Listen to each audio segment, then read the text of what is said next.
When you talk about killer robots, a lot of people will think of this.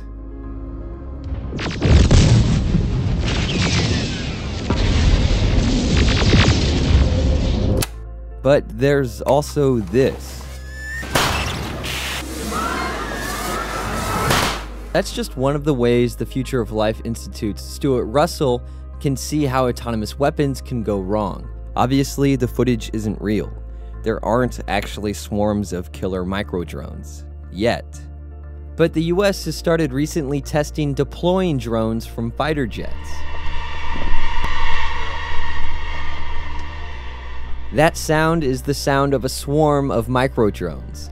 And while they're not armed, it wouldn't take much to make them lethal.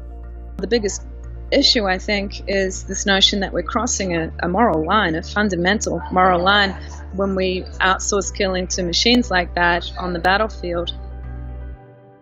Mary Wareham spoke to Newsy from the United Nations in Geneva, where she's spearheading a preemptive ban on future weapons that would automate targeting and firing on people.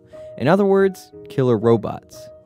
The campaign calls for a preemptive ban on the development, production, and use of what we call fully autonomous weapons and what they call here at the UN lethal autonomous weapon systems. But I think what everybody understands is killer robots. Human control of autonomous weapon systems can essentially be boiled down to 3 different interactions: in loop, on loop, and out of loop. In the loop is, for example, what we see today with today's armed drones, where you've got an autonomous aircraft that can deliver weapons, but at the moment it's under the control of a human back in a base somewhere who looks through the camera and watches everything that the drone records and then takes the decision to fire on targets. On the loop is where the human operator can intervene if they see a need and stop the action from occurring. Could be fully autonomous, but at the moment it's still got the human who intervenes. Out of the loop is what probably concerns us. It is what concerns the campaign the most. Those are the fully autonomous weapon systems. Those are the ones that would lack human control over selecting targets and using force. The line between on-loop and out-of-loop control is starting to blur. The Harop is an Israeli-made suicide drone that rams into its target and explodes. Azerbaijan reportedly used one last year to strike a bus full of Armenian military volunteers. Wareham calls the Harop a borderline system because humans control it, but it can also operate autonomously. Wareham says this kind of weapon is the reason we need to draw the line between on-loop and out-of-loop control systems.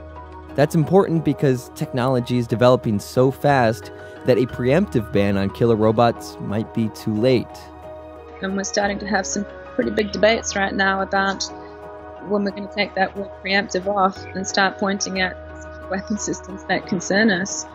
Establishing the ban has been a long fight. In the 5 years since the campaign formed, just 22 countries have signed on so far. Wareham says while the slow pace has been frustrating, support is building for negotiating new international law. Fully autonomous weapons go against the very notion of human dignity and how you should be killed. At the moment, the way things are going, we're concerned that humans are becoming more and more remote from warfare. And our concern is that they're just going to drop out and they won't be involved in those decisions.